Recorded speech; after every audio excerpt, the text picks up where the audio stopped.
Hello and welcome once again to Binary News, your daily dose of focused gaming news, and myself, Amata. Today is still the 3rd of July, and this time I have some news for you regarding Amazon. Now, let me just give a little bit of backstory before I actually go into the meat of my news piece here. You may remember that back in January, the FTC reached a settlement with Apple after they were accused of not doing enough to prevent children from making in-app purchases on their devices without their parents' permission.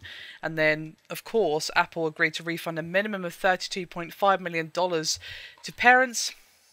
And then, of course, made some changes to their billing practices to ensure in-app purchases required express consent before transactions could be completed.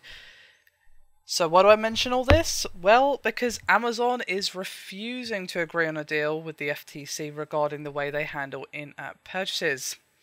And they're basically saying that they're prepared to fight the commission in court should they try to force them to cooperate.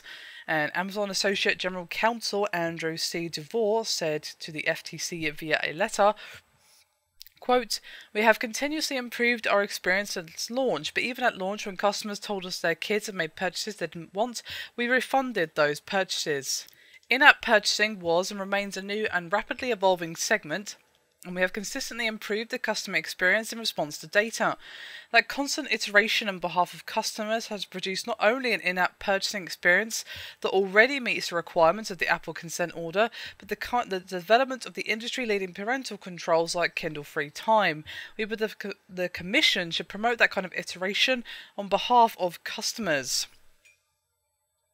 Now, of course, this was also implemented by the UK Office of Fair Trading, actually implementing a similar policy, and any developer releasing an app which does not adhere to their app purchasing principles will be in breach of consumer protection law and could actually get, well, basically sued.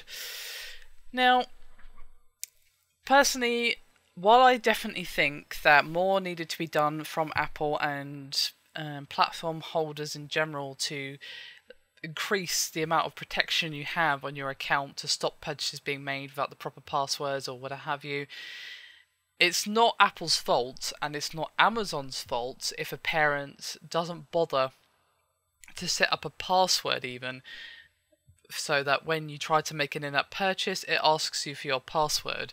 And of course, if your kid does not know your password, which they shouldn't, then they cannot progress unless you go, oh, alright then, let me just take the phone from you and put the password in. That's what should be happening. And I think in a lot of cases where people are saying that kids have purchased a lot of things, they didn't have the password set up or any of the protection that was already built in before these changes were made. Of course, they did have quite a bit even before this, like passwords and so on.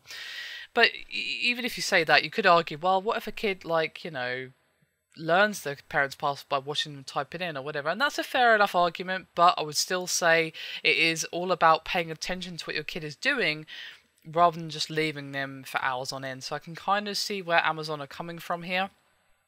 I don't really blame them for being, well, a little bit adverse to the idea.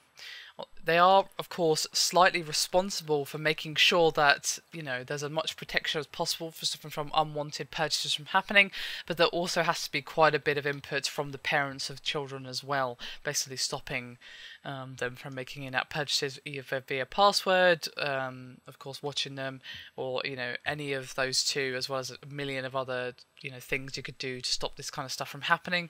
So I'm kind of on Amazon's side here, to be honest with you.